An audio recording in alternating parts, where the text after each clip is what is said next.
Chapter 1 का third topic international system of units. इस lecture में हम पढ़ेंगे history of SI units, base and derive units and SI prefixes. सबसे पहले बात करते हैं international system of unit. The international system of unit is globally accepted standard of measurement based on 7 base quantities which provide a uniform, consistent and reliable way to measure physical quantities all over the world. चलिए आसान लफ्ज़ों में समझाती हूँ। ये एक globally accepted system है जिसमें सब साइंटिस्ट और इंजीनियर्स एक ही यूनिट्स यूज करते हैं। मतलब किसी भी क्वांटिटी को मेजर करने के लिए वो एक ही तरह के यूनिट्स इस्तेमाल करेंगे। मतलब अगर कोई इंसान फ्रांस में बैठा है और कोई इंसान पाकिस्तान में बैठा है और दोनों एक्सपेरिमेंट्स करें, तो हम दोनों के एक्सपेरिमेंट्स के रिजल्ट्स को कंपेयर कर सकते हैं, क्योंकि एक स्टैंडर्ड है। ये सारी क्वांटिटीज को कवर करता है। ये एक्यूरेसी और रिलायबिलिटी का बहुत ख्याल रखता है। ये हमारी कन्वर्जन्स को सिंपल करता है और ये कंसिस्टेंसी पैदा करता है साइंस में। इसके अलावा ये एक स्टैंडर्ड है। आप दुनिया के किसी भी कोने में चले जाएं तो आप एक स्पेसिफिक क्वांटिटी को मेजर करने के लिए एक स्टैंडर्डेबल चीज का यूज करेंगे। अब बात करते हैं कि इसकी हिस्ट्री क्या थी, इसकी जरूरत क्यों पड़ी थी। हमने ये तो पढ़ लिया कि इंटरनेशनल सिस्टम ऑफ यूनिट है क्या, लेकिन व्हाई। तो स्टूडेंट सोचिए, अगर आप एक कंट्री में डिस्टेंस को फीट में मेजर कर रहे हैं, दूसरी कंट्री में आप उसी डिस्टेंस को क्यूबिट में मेजर कर रहे हैं, तीसरी कंट्री में उसी डिस्टेंस को आप हैंड स्पैन में मेजर कर रहे हैं, तो दुनिया में साइंस का क्या हाल होगा। ऑफ कोर्स कंफ्यूजन पैदा हो जाएगी। तो उसी कंफ्यूजन को दूर करने के लिए दुनिया ने ये डिसाइड किया कि हम एक स्टैंडर्ड मेजरमेंट सिस्टम बनाएंगे और उसको कहते हैं इंटरनेशनल सिस्टम ऑफ यूनिट, यानी एसआई यूनिट्स। इससे पहले दुनिया के कई मुल्कों में डिफरेंट तरह के यूनिट्स इस्तेमाल होते थे, डिफरेंट तरह के डिस्टेंसेस को मेजर करने के लिए। जैसे कि कोई फीट में मेजर कर रहा है, कोई पाउंड में मेजर कर रहा है, कोई यार्ड्स में मेजर कर रहा है, तो एक कंफ्यूजन पैदा हो जाती थी। किसी भी चीज की मेजरमेंट हो तो उसमें कंफ्यूजन तो आएगी जब डिफरेंट तरह के यूनिट्स यूज हो रहे होंगे, ठीक है। तो उस सब को ख़त्म करने के लिए और अपने रिजल्ट्स को अच्छे से कंपेयर करने के लिए, कंफ्यूजन को दूर करने के लिए हमने ऐसा यूनिट्स इंट्रोड्यूस करवाए। और ये इंट्रोड्यूस करवाए गए थे 1960 में और आज तक ये दुनिया भर में काम करें। इसके बाद बात कर लेते हैं ऐसे यूनिट्स के अंदर आते हैं हमारे base units and derive units. तो ऐसे यूनिट्स में हम लोगों ने पढ़ा कि वो 7 बेस क्वांटिटीज पे बेस कर रहे हैं, जो हम लोगों ने पिछले लेक्चर में कवर की थी। मैं आपको दोबारा से रिवाइज करा दूं। Length, mass, time, electric current, thermodynamic temperature, amount of substance and luminous intensity. ये 7 बेस क्वांटिटीज हैं जो कि हम यूज करते हैं बाकी सारी क्वांटिटीज को मेजर करने के लिए। तो इन्हीं के यूनिट्स को हम कहते हैं बेस यूनिट्स। वो फंडामेंटल ऐसा यूनिट्स जो कि चूज किए गए हैं बेस क्वांटिटीज के लिए, और ये इंडिपेंडेंट है। मतलब ये किसी के ऊपर डिपेंड नहीं करे, किसी चीज से मिलकर नहीं बने, ये फंडामेंटल है, बेसिक है, ठीक है। और डिराइव यूनिट्स इसी के ऑपोजिट होते हैं। मतलब इसी से अगर हम लोग बेस यूनिट्स को कंबाइन कर दें तो वो हमारे पास डिराइव यूनिट्स बन जाते हैं। फॉर एग्जाम्पल, आपने किसी चीज की लेंथ मेजर करनी है, सो आप सिंपली उसको लेंथ को मीटर में मेजर कर सकते हैं, ठीक है। लेंथ एक बेस क्वांटिटी है और मीटर उसका बेस यूनिट है। लेकिन अगर आपने एरिया मेजर करना है किसी भी चीज का, तो एरिया उन 7 बेस क्वांटिटीज में से नहीं आता। मतलब दिस इज डिराइव वन, ये डिराइव क्वांटिटी है। लेंथ को लेंथ से मल्टीप्लाई करेंगे तो हमारे पास एरिया आएगा, राइट। अब इसी तरह से लेंथ और लेंथ दोनों को हम मल्टीप्लाई करें और दोनों के यूनिट्स को मल्टीप्लाई करेंगे तो हमारे पास उसका यूनिट आ जाएगा एरिया का, दैट इज मीटर स्क्वायर, ठीक है। This is the derive unit. I hope you are getting my point. इसी तरह से हम volume, speed, velocity, acceleration, force, pressure, किसी भी चीज का यूनिट कैलकुलेट कर सकते हैं, और ये सारे क्या कहलाएंगे, डिराइव यूनिट्स। इसके बाद एसआई प्रीफिक्सेस। चलें, इस सबसे पहले आपको एक एग्जांपल देती हूँ। स्टूडेंट सोचें, अगर आप कहते हैं किसी वायर की लेंथ 0.00001 मीटर है, ये बहुत बोरिंग और मुश्किल लग रहा है। ऑफ कोर्स इसी प्रॉब्लम को सॉल्व करने के लिए साइंटिस्ट ने एसआई प्रीफिक्सेस बनाए थे जो नंबर्स को सिंपल और इजी बनाते हैं। एसआई प्रीफिक्सेस वो वर्ड्स हैं, वो सिंबल्स हैं जो किसी यूनिट के आगे लगकर उसकी वैल्यू को बड़ा या छोटा कर सकते हैं।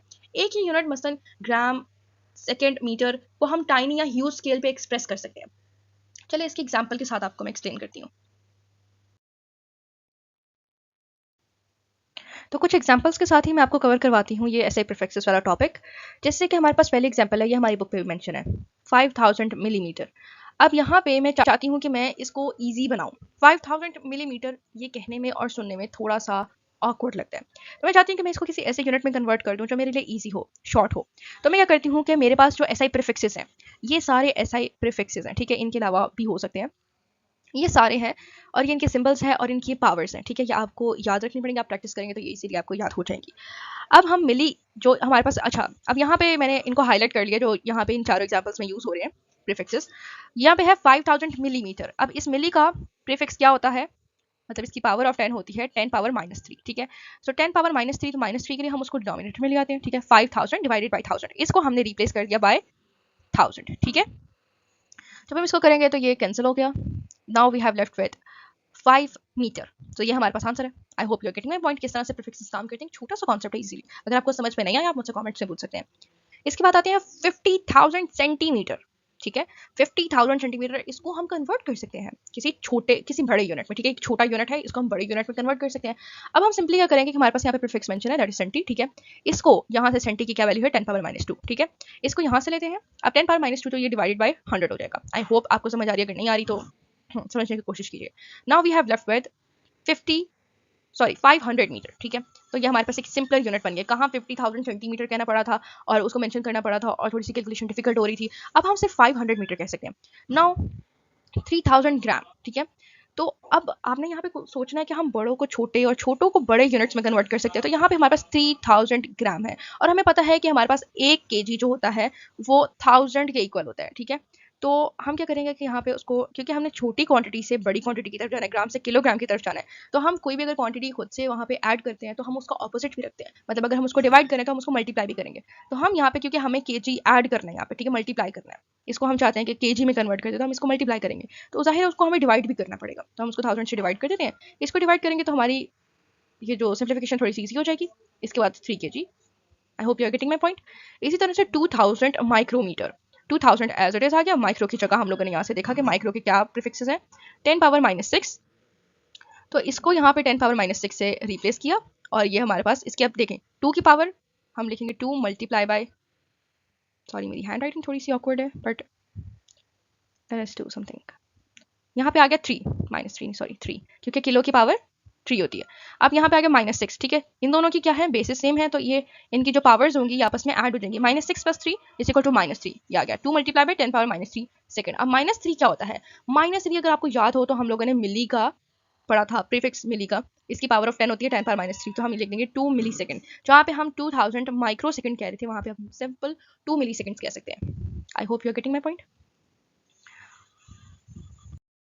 रिकैप करते हैं अपनी सारी आज के टॉपिक्स का। पहला था कि ऐसे यूनिट्स क्या होते हैं, SI international system of units.